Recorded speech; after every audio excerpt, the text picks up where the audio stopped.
entre nous, mesdames. Accéder et participer de façon égale au cinéma, aux arts, à la musique et au patrimoine, les femmes contribuent à leur manière par leur potentiel au développement durable, social et inclusif. Dans le bouillonnement actuel du cinéma africain dominé par le géant nigérien, les cinéastes camerounaises semblent avoir sonné la charge de la résistance. Aujourd'hui, l'industrialisation et la professionnalisation des métiers créatifs annexes et connaissent au cinéma, à l'audiovisuel et aux multimédia sont stratégiques au développement intelligent du Cameroun. Vitrine d'exposition par excellence, leur rôle est déterminant dans la profession et la visibilité du dynamisme, de l'attractivité et des actions à même de consolider la concorde et la cohésion sociale.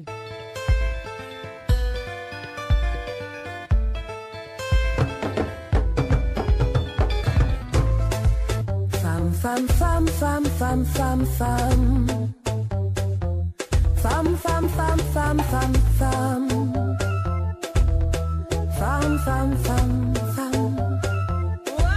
Mesdames et messieurs, le plaisir est toujours renouvelé de vous savoir aussi nombreux à l'écoute de votre hebdomadaire Entre nous, mesdames. Cet après-midi, nous recevons Madame Marie-Noëlle Niba. Elle est productrice, cinéaste, auteure de plusieurs documentaires. Bienvenue sur les antennes du poste national de la CIA-TV. Bienvenue entre nous, mesdames. Merci Michel, merci de me recevoir. Parlez-nous de votre parcours. Comment naît votre passion pour le cinéma ? En fait, je suis passionnée depuis la tendre enfance. J'ai grandi à Yaoundé où je me rappelle encore que je passais beaucoup de temps dans les salles de cinéma. Et cette passion, en fait, je la vivais comme une manière de vivre sans me dire qu'un jour je ferais du cinéma. Parce qu'en fait, mes études, je les faisais pour être médecin. En terminale, quand j'ai mon bac, j'ai une bourse en production audiovisuelle. Je décide d'aller en France, mais en me disant que je vais aller changer pour faire la médecine. Arrivé là-bas, on me dit non, vous n'allez pas changer, on a besoin de vous. Voilà, vous allez faire l'audiovisuel. Je dis bon, tant qu'à faire. Tout à l'heure, nous vous avons présenté comme cinéaste, productrice, auteur de nombreux documentaires, notamment Le dos de la veuve Yannick ou Le pied de l'espoir, Bamenda City, ainsi que d'autres films diffusés à la radio, tels Zéro Ballon. Vous êtes également chargé des relations publiques à l'ambassade du Cameroun à Paris. À la CIA-TV, il faut d'ailleurs noter que vous avez animé le programme Le Français tel quel. Comment se fait la migration de la télévision pour le cinéma ? Je dis toujours qu'entre la télévision et le cinéma, il y a une petite, c'est vraiment une petite frontière, hein, c'est pas une cloison épaisse, hein. J'ai fait l'école de cinéma à l'ESRA, à Paris. Ensuite, j'ai fait l'université de Valenciennes. C'était un DUG en art plastique, option communication audiovisuelle. Puis j'ai fait une maîtrise des sciences et techniques, des métiers de l'image et du son à Marseille. Et quand je suis revenue au Cameroun, j'ai commencé à travailler à la télévision. Mes émissions que je faisais, même les sketchs que je faisais, c'était toujours dans un petit esprit de cinéma. Le cinéma, c'est une manière de vivre. Et quand 17 ans après avoir travaillé à la CIA-TV où j'ai occupé donc beaucoup de responsabilités et où j'ai réalisé beaucoup d'émissions, je repars. Voilà, j'ai fait production publicitaire, j'étais directrice adjointe à la CMCA. J'ai réalisé pas mal d'émissions et de magazines. Je pars donc du Cameroun pour rejoindre mon mari par regroupement familial à Paris et je me décide à me relancer dans ce métier qui est déjà le mien de cinéma, de cinéaste. Et je crée dans ma boîte Luman Communication à Yaoundé pour avoir cette boîte de production pour supporter tous les films que j'allais faire. Et c'est comme ça qu'en 2008, je reviens au Cameroun, je crée cette boîte et je commence à créer des films, à produire des films en indépendante. Et justement, votre film fait partie de la sélection officielle des écrans noirs 2019. De quoi il est question dans le film ? Partir avec un point d'interrogation, c'est un questionnement que je me pose au vu de tout ce qui se passe dans les images récurrentes des migrants qui meurent chaque jour, des images avec lesquelles on nous bassine en Occident. Chaque jour, on nous montre des centaines et des milliers de migrants africains qui tentent de traverser pour venir en Europe et qui meurent. Également ce questionnement que j'ai en moi depuis des années quand j'ai vu certains des miens qui étaient partis par la voie normale, hein, mais à force de grands sacrifices, force de millions de francs CFA, pour pouvoir avoir des faux papiers et aller à l'étranger et qui après quelques années sont revenus et qui se terrent dans le silence et qui sont mis au banc de la société par nous-mêmes, par nos familles, qui les regardent comme des losers. Partir, c'est ce questionnement que je me pose pour demander, mais est-ce que l'Eldorado, après ce que j'écoute chaque jour dans mon bureau où je suis à l'ambassade du Cameroun, des Camerounais qui viennent voir, qui viennent essayer de faire des papiers et qui pleurent, qui me disent ça fait 5 ans, 10 ans que je n'ai pas pu rentrer, je n'arrive pas à avoir des papiers, je n'arrive pas à me mouvoir. Et je vis une misère énorme dans ce pays alors que j'ai donné tant pour pouvoir réussir. Alors je me suis dit, mais c'est pas possible. Qu'est-ce qu'il faut faire? Cette question, je me la pose et je décide depuis des années, je me disais, comment faire parler ceux-ci qui sont mis au banc de la société? Comment les écouter? Peut-être que leur apport peut changer les choses. Parce que jusque-là, je voyais qu'ils étaient considérés comme des losers et je me suis dit, si on en fait des héros de guerre, parce qu'en fait, la vraie guerre, la vraie bataille, c'est là-bas en Occident. Ce n'est pas ici au Cameroun. Parce qu'ici au Cameroun, je pense, quand ceux qui se battent, vous qui êtes là, vous qui travaillez chaque jour pour que ce pays tienne, pour que ce pays existe, vous mettez des étoiles dans les yeux de ceux-là quand ils prennent un visa pour venir. Chaque fois que quelqu'un veut venir, il dit, je suis tellement heureuse, je repars au Cameroun.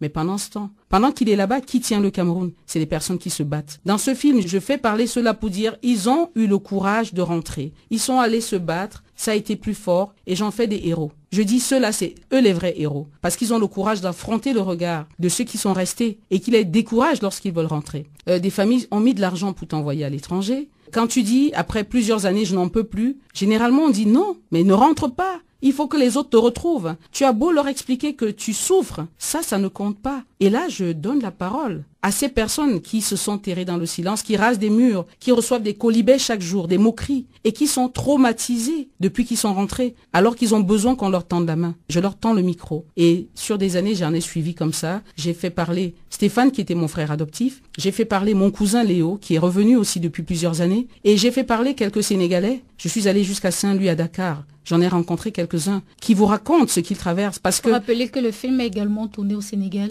Exactement. Il a été tourné au Cameroun. Il a été tourné au Sénégal, à Saint-Louis et à Dakar. Et il a été tourné également à Marseille et à Paris, où j'ai fait parler ce migrant qui a fait une traversée pendant 4 ans et qui a vu plusieurs de ses amis mourir et qui a tenu un journal de bord et qui avait comme motivation de la traversée, de rencontrer Mac Taylor. C'est un rappeur français d'origine camerounaise. Quand vous voyez les risques que les uns et les autres prennent, j'avais l'impression que c'était devenu un effet de mode et il fallait faire quelque chose. Donc partir, c'est la parole donnée à ceux-là pour pouvoir dire à tout le monde, l'Eldorado n'est peut-être pas là-bas, c'est peut-être ici. Marine Liba, vous parlez si bien de l'Eldorado illusoire avec toutes les sensibilisations qui se font autour de ce fléau. Est-ce que vous ne pensez pas que le combat est perdu à l'avance avec ces jeunes qui rêvent toujours de l'Eldorado? Je pense que rien n'est jamais perdu tant qu'on n'a pas essayé. Il y a toujours une solution à un problème. Je regarde, j'écoute, je lis ce qui est fait à l'Union européenne, ce qui est fait au-delà de nos frontières pour aider les Africains à ne plus mourir. C'est incroyable que ce soit les autres qui fassent. Mais nous, qu'est-ce qu'on a fait? Qu'est-ce que nous avons fait? Je fais la navette entre la France et le Cameroun. Je viens tourner des films ici, je viens au festival, je viens tout le temps. Je vois des familles qui vous parlent des personnes qui sont parties depuis des années, qui sont jamais rentrées, mais dont ils n'ont plus de contact. Au fond d'eux, ils savent qu'ils sont morts, mais ils n'osent pas accepter la vérité. Je suis toujours heureuse d'être là. Chaque fois, je veux dire, c'est pas le bonheur 100% partout. Chez nous, il peut y avoir des problèmes, mais c'est à nous de les résoudre. Et quand, dans une famille, on met 6 millions de francs pour que quelqu'un prenne des faux papiers pour aller souffrir, mais il y a un problème quelque part. Alors qu'il y a un enfant qui a besoin de 15 000 francs pour aller à l'école, et on ne lui donne pas. À quel jeu jouons-nous? Il y a cette réalité que les frères qui vivent de l'autre côté n'arrivent pas à dire à leurs frères camerounais, c'est de leur faire miroiter la belle vie qui existe de l'autre côté. En fait, des gens disent ce qu'ils ont envie de dire. Ils veulent montrer qu'en fait, le risque que j'ai pris, j'ai réussi. Les images qu'ils montrent, c'est pour dire à d'autres, je vis bien. C'est pas pour leur dire, venez. C'est pour leur dire, j'ai réussi. Bon, maintenant, c'est vrai qu'il y a un revers, parce que ça va pousser les personnes les plus fragiles à entamer le périple. Mais en même temps, les gens qui sont sur place n'écoutent pas ceux qui leur disent la vérité. Dans nos familles, il faut que chacun se dise que là où nous sommes déjà, c'est beau. Est-ce que nous regardons les richesses que nous avons sous nos pieds? Je disais à quelqu'un que j'ai fait le voyage de Yaoundé à Edea avec un Marocain qui m'a dit, vous êtes immensément riche. Chez nous, on n'a pas de pluie pendant 5 ans. Mon fils a eu la première goutte de pluie sur sa tête quand il allait à Bruxelles. Après 5 ans de vie, il vivait au Maroc, il n'avait pas eu la goutte d'eau sur sa tête. Et il me dit, vous avez un fleuve. Chez nous, si on a ce fleuve de la Sanaga, vous ne pouvez pas savoir ce qu'on va en faire. Je pense que nous avons des richesses parce que c'est là, on a l'impression que ce n'est que normal et que ça n'apporte rien de plus. Pour ça que je dis potentiel qu'il faut exploiter. Exactement. Ces Sénégalais qui sont rentrés, ces Camerounais qui sont rentrés disent on a été bêtes et ils regrettent les années qu'ils ont perdues. Mais je vous assure que les dégâts ne sont pas que psychologiques. Les dégâts même sont sociétaux parce que les familles sont détruites ici. Dans ce film, vous allez voir des familles qui sont complètement disloquées. Et même quand on revient, on a besoin de l'autre pour se reconstruire. Vous contribuez à votre manière à la lutte contre la migration clandestine. Est-ce que vous pensez que le message pourra être passé? J'ai besoin qu'on m'écoute. J'ai besoin qu'on écoute ceux-là qui parlent. Et c'est très difficile de faire parler des gens, de raconter leur vie, comme ils l'ont fait. Il m'a fallu des années pour les convaincre. Parce que j'écoutais des gens dire des choses méchantes. J'écoutais des gens se moquer d'eux. À un moment, il faut un peu d'empathie. Vous m'avez parlé tout à l'heure d'émissions de femmes. Pourquoi les femmes? Je pense que les femmes ont beaucoup d'empathie pour les autres. Parce que la femme dans la société africaine est un pilier. Il faut qu'il y ait comme un rendu, un partage de ce que nous vivons. Et que j'apporte aussi ma contribution en termes de conseils. Et que je dise, nous sommes capables de faire des choses. Que j'encourage les gens de dire que vous êtes capables. Nous sommes capables de beaucoup de choses.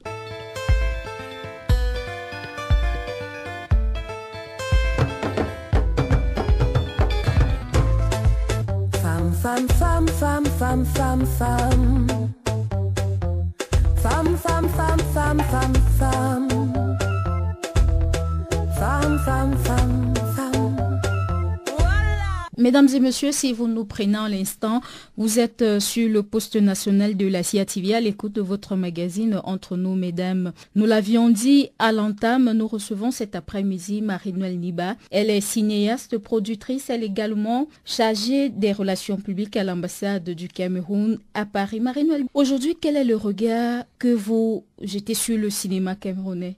Faut dire que le cinéma camerounais, on peut en parler de plusieurs manières. Moi, je vais parler d'abord des créateurs. Il y a un boom. Il y a beaucoup de créations en ce moment. Les réalisateurs, les cinéastes, les hommes, les professionnels du cinéma. Beaucoup d'innovation, je l'ai dit à l'entame. Ils deviennent de plus en plus sensibilisés, portés par la chose cinématographique. Il y a une envie de créer. Il y a une envie de donner. Je pense qu'il faut encore donner un peu plus parce que le cinéma camerounais ne s'arrête pas au Cameroun. Le cinéma camerounais doit être un cinéma mondial. Il faut respecter les normes. Il faut que chacun, ceux qui veulent s'y lancer, qu'ils prennent un minimum de formation. Un minimum de formation pour acquérir les codes. Parce que les projets que nous faisons, étant donné que nous cherchons des financements à l'international, ça veut dire que nous allons aller en compétition avec d'autres projets qui viennent de partout. Il faut que nous soyons assez compétitifs. Maintenant, si nous prenons le côté production, donc financement du cinéma, je le dis chaque fois que je viens, il y a beaucoup de choses à faire. Oui, on me dit qu'il y a 1 milliard que le chef de l'État a mis comme compte d'affectation pour les arts en général.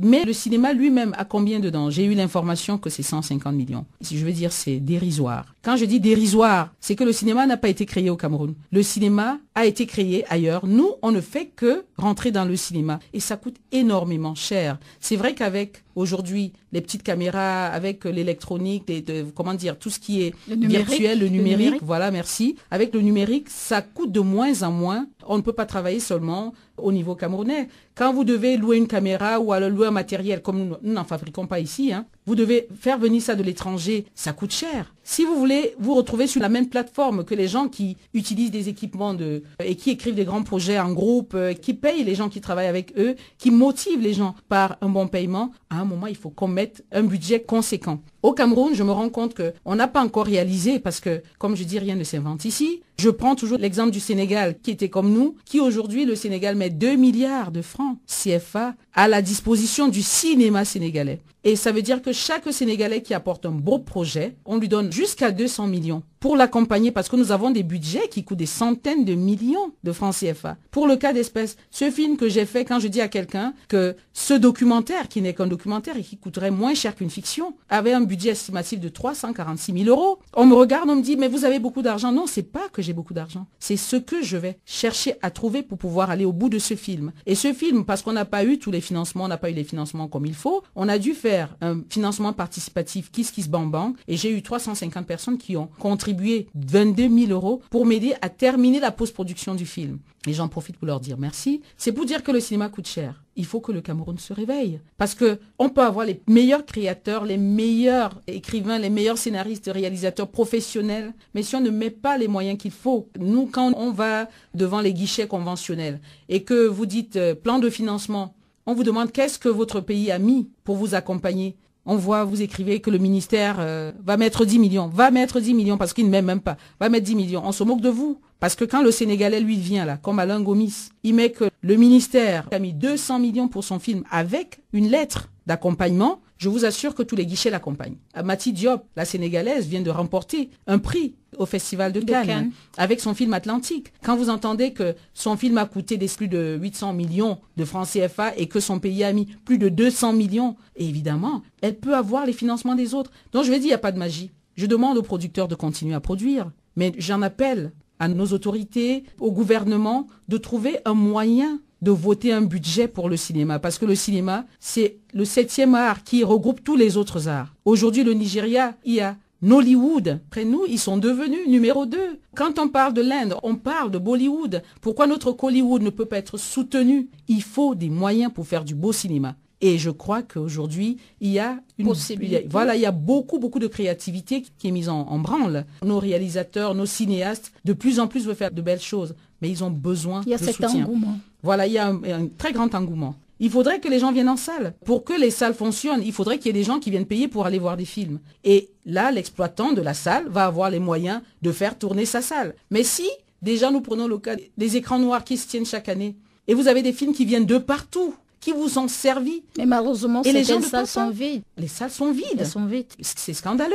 Comment voulez-vous qu'un exploitant de salle ou alors un distributeur, disons un homme d'affaires, qui vient voir un peu quelle est la santé du cinéma au Cameroun. Il arrive, il voit aux écrans noirs où on a regroupé les plus beaux films qui ont gagné des prix à gauche et à droite, et que devant une salle, il veut voir quelle est la tendance, il voit 10 personnes dans une salle. Mais il repart avec son argent. Il faudrait que les gens se disent, ma responsabilité à moi, elle est premièrement de me nourrir l'esprit, en allant m'ouvrir l'esprit avec le film que les gens ont fait de partout dans le monde, parce que on n'a pas une culture cinématographique comme avant. C'est des écrans noirs. Changer. Oui, mais il faut que ce soit individuel. Il faut que la responsabilité soit personnelle. Alors, quel peut être l'apport et surtout le rôle des femmes dans l'émergence du cinéma africain en général et le cinéma camerounais en particulier? Prendre la femme en tant que pilier de la société, la mère du foyer. Je me souviens quand nous étions jeunes, quand on voulait offrir un cadeau à un enfant, c'est parce que c'est nous qui faisions la lecture aux enfants, on se rendait compte que l'enfant n'avait pas une tendance à lire. Qu'est-ce qu'on lui faisait? On lui offrait des petits livres. Je me rappelle comment je lisais la bibliothèque rose, la bibliothèque verte. Je lisais des petits livres, les Kwaku à l'époque, parce que les Kwaku, c'était des livres sur nous. On prenait plaisir à le faire. Est-ce qu'aujourd'hui, ça continue? Est-ce qu'aujourd'hui, les mamans disent aux enfants, il faut que vous alliez au cinéma, il faut que vous vous habillez, allez voir tel film qui est instructif? D'abord, nous-mêmes, on doit commencer à voir. On doit s'instruire nous-mêmes. Il faudrait qu'il y ait une envie de vivre, de s'ouvrir l'esprit, comme on a envie de s'ouvrir le ventre. Je sais qu'il y a des gens qui prennent plaisir à aller au restaurant avec leurs enfants, mais amener les enfants au cinéma. Ceux qui prennent plaisir à regarder les novellas. Et dans certains domiciles, il faut noter l'absence des bibliothèques. C'est pour ça que je dis n'est jamais tard, parce que ça existait avant. Moi, je me rappelle que j'offrais des livres à mes enfants qui sont grands aujourd'hui. Ça veut dire qu'il faut continuer. Peut-être que les gens n'ont pas réalisé l'impact de se laisser aller. Mais il faut que les gens se reprennent en main. Quand vous dites à quelqu'un d'aller au cinéma, il vous dit, j'ai pas 1000 francs. Nous avons un potentiel énorme. Et quand un Camerounais débat, il a des choses à dire. Mais pourquoi est-ce qu'on n'a pas envie de se nourrir l'esprit? Je le dis avec une certaine mesure parce que je pense que beaucoup de gens font beaucoup de choses. Beaucoup de gens font de belles choses. Mais je demande à ceux qui n'ont pas encore emboîté le pas de se reprendre en main, d'avoir confiance en eux et de se dire, c'est grâce à vous que les choses peuvent changer. Je vous assure que si vous prenez un Camerounais, vous l'asseyez là, qui vous raconte sa vie, mais c'est plus qu'un roman, c'est plus qu'un film. On a besoin de cette matière, on a besoin que les gens se racontent pour se connaître, parce que je pense qu'on ne se connaît pas suffisamment. Parfois, les crises viennent du fait que les uns ne se connaissent pas. Mais pour se connaître, il faut qu'on se raconte. Et pour qu'on se raconte, il faut qu'on se libère. Arrêtons d'être crispés. Libérons-nous. N'ayons pas honte de dire qui nous sommes. N'ayons pas honte de dire la vérité de ce que nous sommes, sans insulte, sans condescendance, sans complexe. Disons des choses pour faire avancer le monde. Cette prise de conscience pourra développer ou alors permettre le développement de l'industrialisation cinématographique au Cameroun. Alors Marie-Noëlle Niba, un dernier mot à l'endroit de toutes les jeunes femmes, des femmes qui vous écoutent en ce moment, qui aimeraient bien emboîter le métier de cinéaste qui aujourd'hui est une passion pour vous, qui nourrit votre quotidien. Je vais m'arrêter sur ce qui se passe actuellement au Cameroun. J'ai vu beaucoup de jeunes réalisateurs qui écrivent des scénarios pour avoir le maximum de jeunes filles autour d'eux. Il faut que ça s'arrête, ça. Et que les jeunes filles n'aient pas peur. Quand un jeune réalisateur vous dit « je vais faire un film où je vais te mettre en avant », c'est faux. Aucun film ne met personne en avant tant que tu n'as pas joué le rôle qui est le tien. Ne vous laissez pas appâter. Vous êtes belle, vous avez de la cervelle. Il y a tellement de choses à faire dans le cinéma, ce n'est pas être actrice seulement qui compte. Et même être actrice, il faut être une belle actrice dans un beau scénario. Parfois, les plus belles filles partent jouer les rôles des femmes les plus glauques dans les films. On te maquille. Mais c'est un savoir-faire. Si vous aimez le cinéma, vous aimez l'actorat, vous aimez le métier, rentrez simplement, vous écrivez dans Google les métiers du cinéma. Vous allez lire et voir celui qui vous convient le mieux en fonction de ce que vous êtes. Si vous voulez faire l'actorat, parce qu'ils ont placé une caméra devant vous et qui vous embrasse à tout va, parce que ce qui me choque, c'est de voir un réalisateur qui devient lui-même acteur de son propre film et qui te fait des scènes impensables à des jeunes filles parce qu'elles veulent exister dans le cinéma. Le cinéma, c'est pas devant la caméra seulement. Et même si vous voulez le faire devant la caméra, apprenez à être un bon acteur et acceptez de beaux scénarios parce qu'il y en a. Les écrans noirs, c'est une belle opportunité. Venez rencontrer les professionnels du cinéma. Venez regarder des films parce que c'est en regardant des films que vous voyez ce que c'est qu'un beau film. Je dis aux jeunes filles, faites très attention. Venez au maximum aux écrans noirs, rencontrez des professionnels, regardez les films qui vous sont proposés. Faites une formation et chaque fois qu'il y a des appels à candidature, venez passer les castings si c'est ça que vous voulez faire. Rentrez dans le cinéma par un métier et vous allez toujours trouver votre épanouissement. Merci Marie-Noël Niba. Merci d'être passée sur les antennes du Poste national. Merci d'être passée entre nos mesdames. Merci beaucoup de m'avoir reçu sur ce plateau. Mesdames et messieurs, merci également à vous de nous avoir prêté une oreille attentive. J'ai bénéficié de la collaboration de Christine Biwelembal à la mise en onde et au message présentation. Je suis Michel Nyangangue. Pour toute suggestion, contactez-nous au 677 18 87 86. Rejoignez-nous à l'adresse électronique Michel Colette Ngangue. À vendredi prochain. Entre nous, mesdames.